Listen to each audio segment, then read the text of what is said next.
councillors are not told this.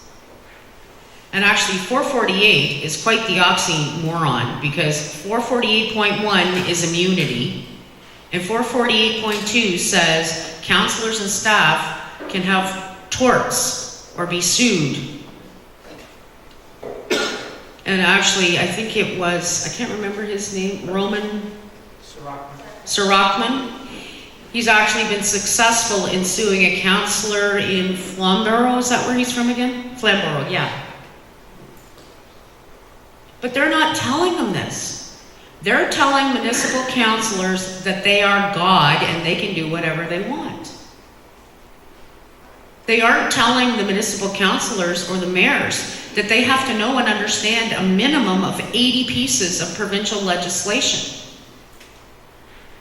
They aren't explaining to the municipal councillors that they have to know also all the regulations that go with that. They aren't explaining that they have to know all the federal law, because federal law prevails over provincial law.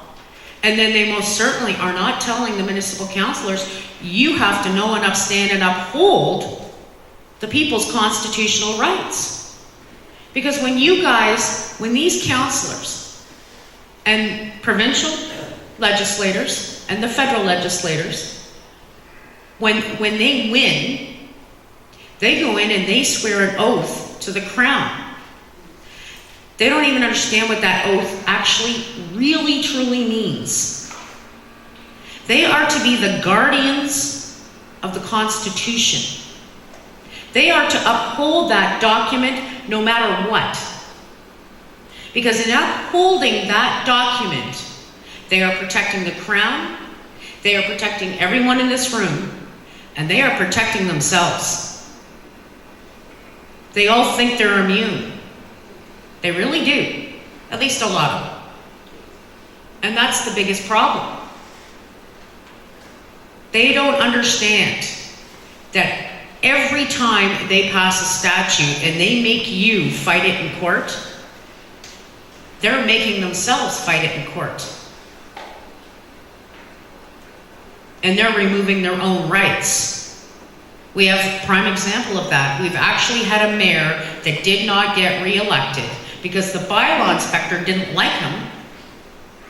All of a sudden there was this anonymous complaint that this mayor had put manure on the road in front of his property.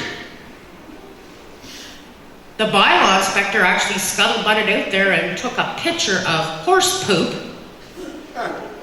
to present as evidence. The mayor had been charged. He had to go to court. He won because, gee, it was an anonymous complaint and there was no witness that he had actually put the poop on the road. And on top of that, all they had was this picture from this bylaw inspector, which could have been a picture taken at any time, day or night, and it could have been anybody that left that horse poop on the side of the road. But this is the thing, this was payback. Because the bylaw inspector actually wanted to be his own little god in this municipality. And the mayor wouldn't let him. The mayor knew and understands that, you know, he had rights, and if he removed your rights, he was removing his own. So the one thing, though, that every mayor, every councillor, every reeve, every MPP, every MP, and every bureaucrat, bylaw inspector, conservation authority, enforcement officer, OSPCA agent, everyone. What everyone should be sitting down and asking themselves, am I, as a person, prepared to give up my land, my home, my wealth, my job, and my children's future just to pass this act? Because none of them are asking that. They're going on half-baked recommendations, and I can assure you, under the planning, there is no planning involved in any of this. This is all pre-done. I got the proof of that too. Every main street in this province is identical. And the scary part is, our main streets are identical to some of the main streets in Alberta.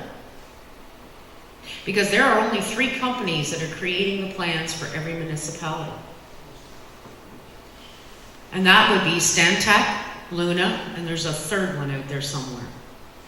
And all of these consultants that are bringing all of these plans, and all of these planners that are bringing all these plans to these councillors, they're getting all of this from those companies.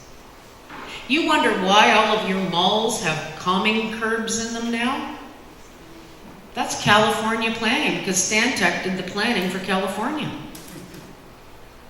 And they're based in Alberta. Every main street, interlocking sidewalks. The main street of Collingwood and the main street of Orangeville, if you took a picture of them, you'd think you were looking at identical main streets. You'd think it was the same town. Those antique-looking street lights that are energy efficient, Collingwood's got them, Orangeville's got them, Barrie's got them. I'm pretty sure there's municipalities around here have got them. You know those street signs that are antique black looking with the blue inserts, so they have green inserts, or they have white ones with blue or green writing on them? Collingwood's got them. Orangeville's got them. Ottawa's got them. Brockville's got them. This is what I'm talking about. And then they'll dangle the carrot for the municipal councillors. Would you like an environmentally friendly library? Or a community center, or a town hall? Well, we're going to give you the carrot. We're going to give you maybe 25% of the cost. And so then some company is going to come in and they're going to tender for it, and they're going to be buddies of somebody in planning or something like that, and they're going to get the tender. See, the library in Collingwood is supposed to cost between $4 and $6 million. And oh, what a pretty building it is. It looks like actually the town hall, the new town hall in the town of the Blue Mountains. It actually looks like the Ottawa City Hall, because I've actually been there. You know how they have that great big high foyer and all the glass, and you got all these little kiosks along the side in the hallways? Yeah, they're all the same. But you know what the real bonus for the library in Collingwood is? We have grass on the roof. We have to get a goat.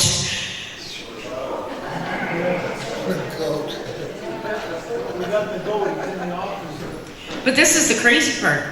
The library in Collingwood, like I said, was supposed to cost $4 to $6 million. They stopped telling us how much it cost after $16 million. Collingwood had this new town plan, they already had, from back in the 80s, interlocking sidewalks on the main street. And they were still really good. Collingwood spent $10 million to pull up interlocking stone to put down environmentally friendly interlocking stone. Yeah, you wonder why I say I'm from the other side of Collingwood.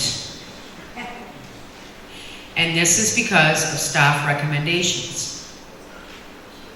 Your council is only as good as your staff, okay? But your council is only as good as each and every one of you in this room.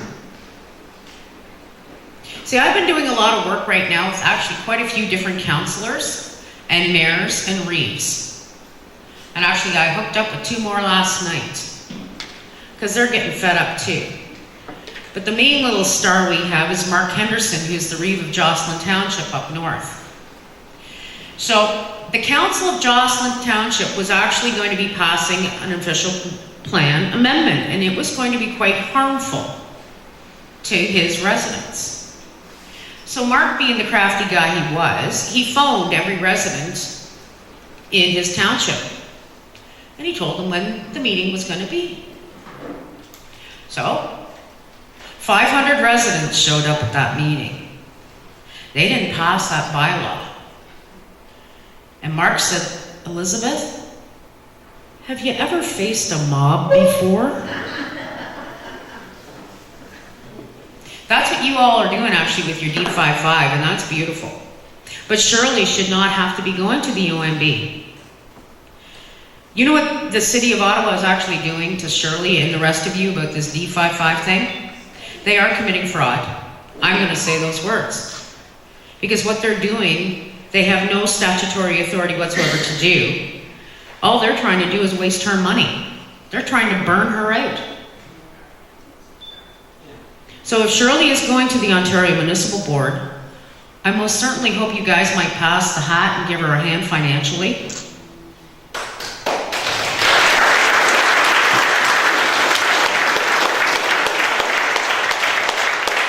This is the only way we're going to get things done. The City of Ottawa, you would not believe how many times the City of Ottawa has actually been to court, and they've had their butts handed to them every frickin' time. And they just won't learn. Why? Because they feel they're entitled. They're funding themselves. Staff. That's it, staff. And you want to know something? When I actually explained to a planner about the Planning Act, well, first off, I was invited to go and speak because there's the municipal official plan amendments were coming through. So last November, I was asked to do a presentation. I had 3 days to put everything together. I even received the consultant's report, so I did background information on the consultants, who, by the way, had done a peer review for Stentag in regards to a landfill. So Stentag had actually cited in its report to the municipality about this landfill that it met the criteria of the Woodlot Conservation Authority Act. This report was done in 2008. The the Woodlot Act had been repealed in 1998, so of course it met that criteria. But this consulting company that was doing the peer review, they didn't even check up on any of it. So this is also the consulting company that was making the recommendations to this municipality about their official plans. I pointed that out to the council. In 3 days, I did like a 3.5 inch document as a draft to take to that council to try and stop what was going to be a mess to begin with. And so they accepted my information, and I've been actually emailing back and forth with them. So then they were going to have another public meeting on April the 22nd, and I couldn't go. So I sent them, they were very concerned about the